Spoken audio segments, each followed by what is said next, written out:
So obviously last night we posted our top 10 guns of the season, and one of the most common comments that I saw was people asking why I didn't have the KN-44 inside. Oh, that's some nice damage right there. Why I didn't have the KN-44 inside my top 5, top 10, whatever it would be. So I wanted to talk about the KN because obviously it did get a nice little buff this season, and it's definitely not a bad gun. I think in past seasons, you see a gun's not inside the top 5, you probably think, okay, just not a good gun. The thing is, the balance changes this season and the state of the meta right now is so good that there are so many guns that are good options that I would have loved to put them inside the top 5, top 10, but I just can't because there's so many good options. So we are going to break down some of the pros and cons of the KN-44, where it's going to be able to shine and what weapons it's really comparable to. If I was going to give a kind of a weapon that you could compare the KN-42 in its current state to, I would say it's pretty similar to basically a more balanced version of the...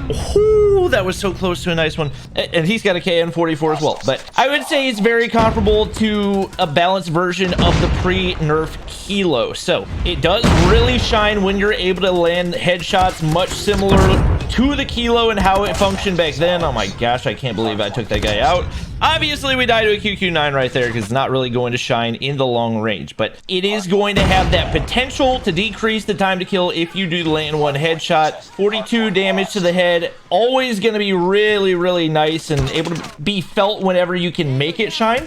On top of that, you've got the fact that the KN-44 has had multiple buffs to recoil, so that's not really something you got to worry about as much when it comes to building your loadout. It also has ridiculous range, so you can stack range with the marksman barrel and the monolithic, and that range will extend all the way out to around 40 meters, which should cover the majority of the gunfights that you're going to take. So obviously, the further you get back, the more the gun's going to be able to shine. Inside those close gunfights, it's going to, number one, be tough to land headshots consistently. See if we get anybody run through this doorway.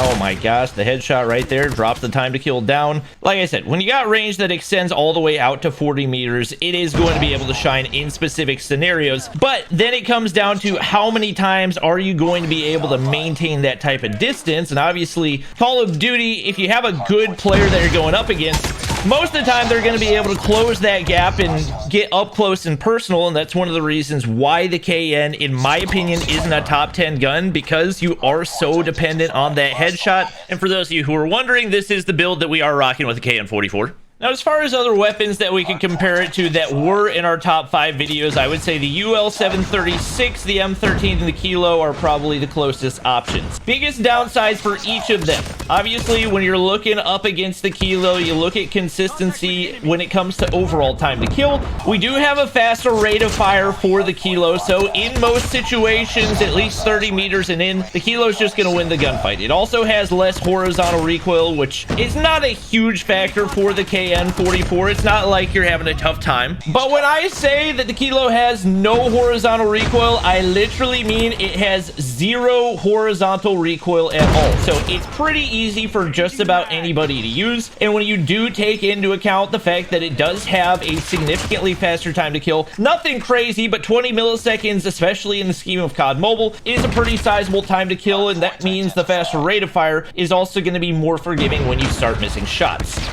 Is there a guy up here? Oh my gosh, you're so bad. Looking at the M13, you have another very similar scenario. The M13, faster rate of fire, so it's going to have a lot of upside in multiple situations. And to be honest, probably the most similar weapon as far as this season goes is going to be the UL-736, because they have fairly comparable rate of fires, but the UL is going to be a lot more forgiving whenever it comes to 3-shotting on a consistent basis. But all that to say, the KN-44 is definitely one of the best long-range options in the game, with the range extending all the way out to 40 meters. And that 40-meter build not going to have terrible mobility as well. You can see my ADS speed not really suffering all that much as a result of it, and we're still able to move pretty seamlessly across the map.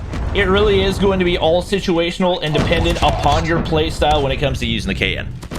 When you're on your firing ranges, when you're on your crossfires, you can rock the KN-44 because it is able to shine in those long-range scenarios. but you also get maps like Summit and Standoff that allow close range weapons to shine a lot more. So guns like the Fennec that probably wouldn't be usable on other maps suddenly become a lot more usable, and guns like the Mag-10, even though they did get a nerf, are definitely still viable and potentially #1 options if you learn how to use it correctly.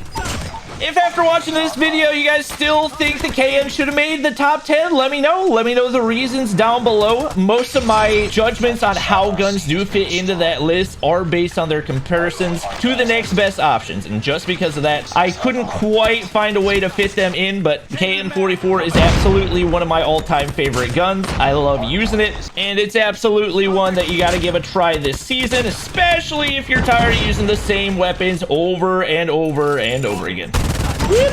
Pull the claw out just for fun right here. Even in the gas nades. Pre-fire. But hope you guys enjoyed the video. If you did, do me a huge favor. Drop a like down below. Make sure to subscribe to the squad if you haven't already. And I'll see you guys in the next one.